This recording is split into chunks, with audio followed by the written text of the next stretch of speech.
back to the show. Now, last week we covered nutrition for pregnant mums, and as promised, this week we will concentrate on nutritional needs for breastfeeding mothers. Now, that will be for the first 6 months of your child's life, and also we'll focus on what best foods to introduce to your child and when to start weaning them. There you go. Of course, as mothers, there's this intrinsic need to give the very best for your child, and for fathers too as well. So, as such, we speak to nutritionist and a wellness guru, Wong Yu Jin, to find out some of the best eating habits you should inculcate, and of course for your baby as well, and ensuring that they get the best nutrition ever.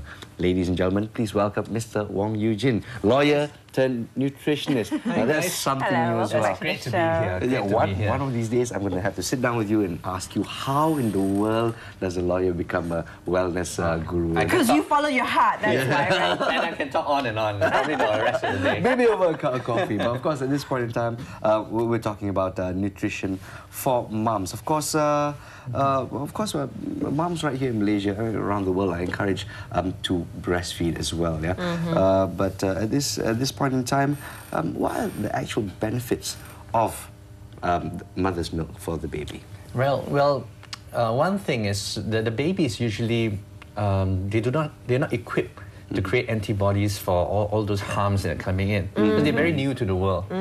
So they're slowly learning. They learn to create all these antibodies in their bodies.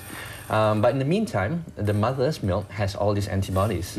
So when it comes, when they take the mother's milk, they're actually more protected. So the immune system is much better. Exactly. Right. So that's one. And the second thing would be, if you take mother's milk, the baby will be less prone to allergy.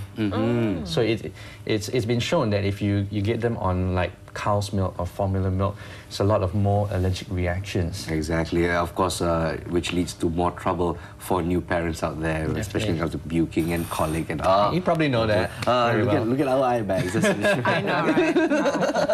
Now we're clear of the. Now we know a few of the benefits for the child.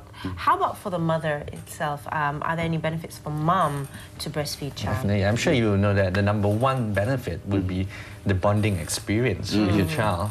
Right? It's so different actually when you breastfeed and you have that really the connection with the child. Somehow I cannot imagine this connection because I've never tried it before. But my husband did say once he was watching me feed my child. He's like, you know, I'm jealous of that connection. Actually, most fathers feel that way. We're jealous of that. But then it's also been shown that if you do breastfeed, your risk of breast cancer is actually lowered. No, that's something later on in life, yeah? Right. And also breastfeeding burns like around 250 calories a day. I know, that's fantastic, isn't it? So that explains your svelte figure. It's like a 4-kilometer run. Well, I wish my baby would latch on to me, that's for sure. I don't have time for a 4-kilometer run. But okay, that's some of the benefits as well. But here's the thing. When it comes to the quality of the breast milk as well, of course, what mother eats, mother expresses as well. What are some of the foods or food groups that should be concentrated on for moms? Well, one of the important things, obviously, is calcium-rich food. And calcium-rich food and things like dark leafy vegetables. If she consumes dairy, then of course dairy would be the best. Otherwise, soy products or nuts and seeds and beans. And it's very important for the mother not to take anti-nutrients. Anti-nutrients means things like that's loaded with sugars and fats. So these are high calories, but there are basically no nutrients in there. So she has to take nutritious food, things which are packed with lots of antioxidants, vitamins, and so on.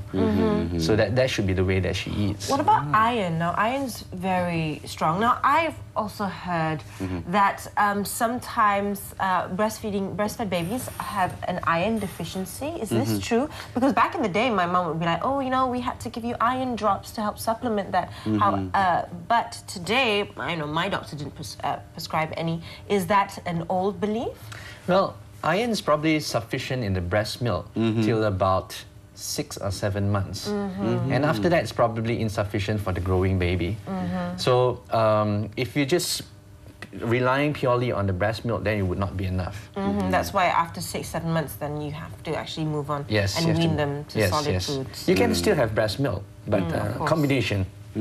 So of course for mothers out there, I mean, I know sometimes, you know, you get hungry really often and such, and so you try to grab anything. So, oh, I got to fill myself up. You know, I'm breastfeeding, but what you consume, the baby will consume as well. So that's a point to ponder. And now when we go to the process of weaning as well, there's conflicting, let's say, information. I started at 4 months. Aisha started at 6 months. Is there a time frame where the baby should start going to How do you know foods? your child's ready? Well, typically a child would be the average number of months is probably about 6 or 7 months. 6 or 7 months. That's the average. But sometimes it's different, a little bit different from child to child.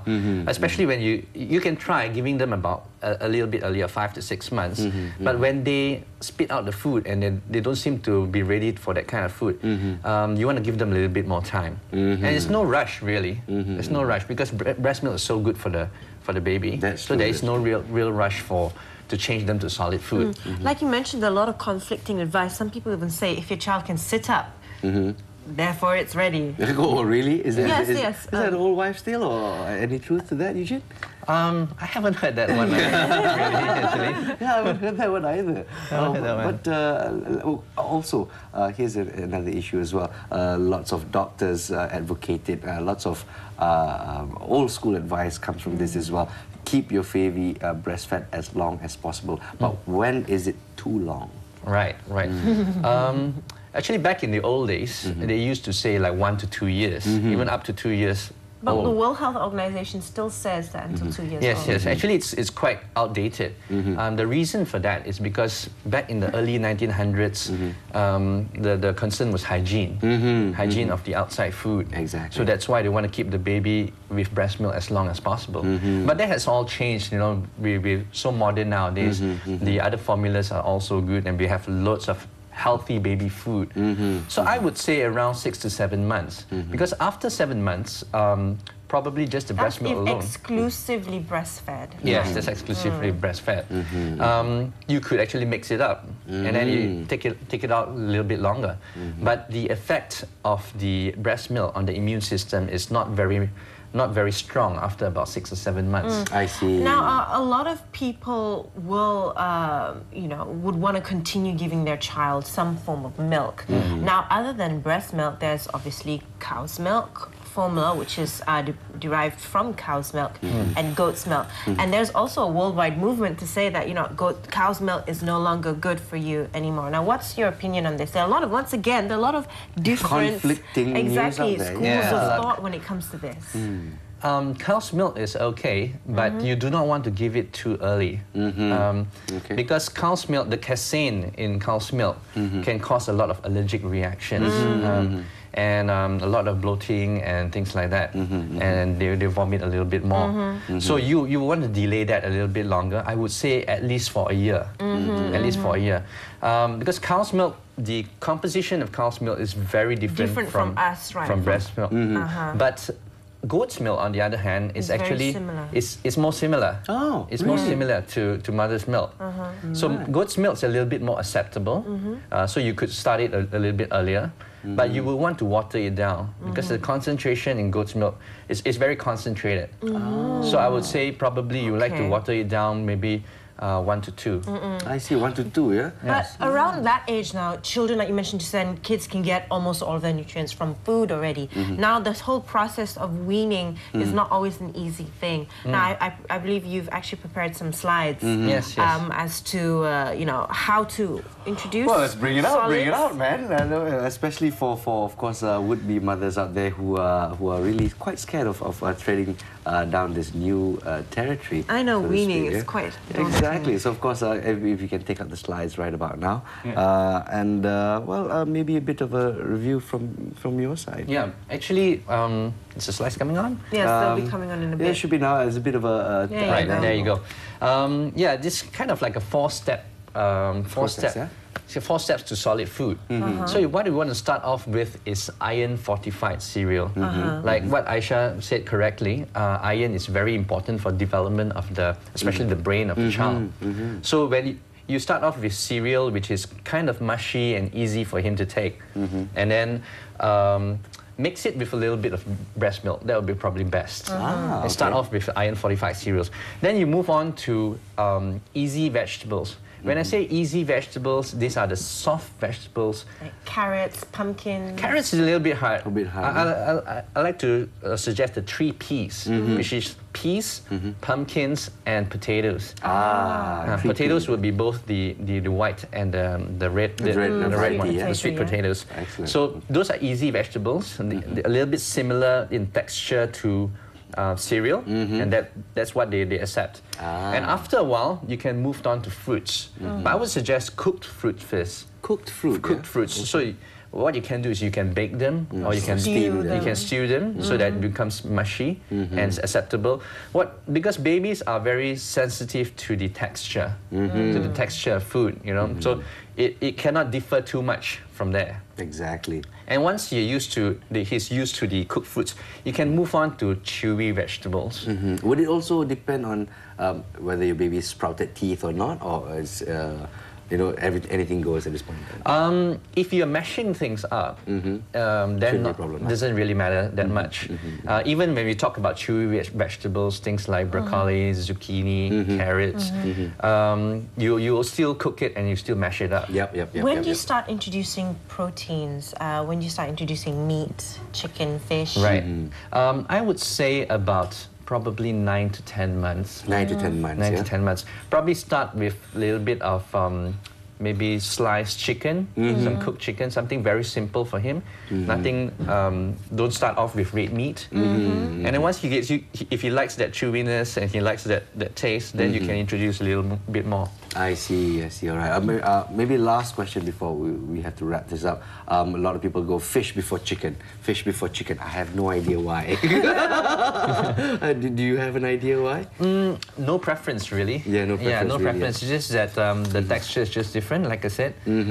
Chicken is a little bit more chewy. Yes. But sometimes Fish is easier to... Yeah, fish you can actually just mash it up. Exactly. Yeah. Exactly. So it really depends on the child. It really depends a lot on the child. There you go. Something for viewers to keep note of. It all depends on the child. Exactly. And you know what? Trust your instincts as a parent. I mean, in the end of the day, there are a lot of books that say a lot of certain things when it comes to, how long should you be breastfeeding? What should you do? In the end of the day, know what's right and trust your instincts. Exactly. This is all just a guide. It's a learning experience after all. Exactly. But then again, you've been very, very helpful with your tips, that's for sure, Eugene. And once again, I'd still like to know how a lawyer becomes a wellness guru.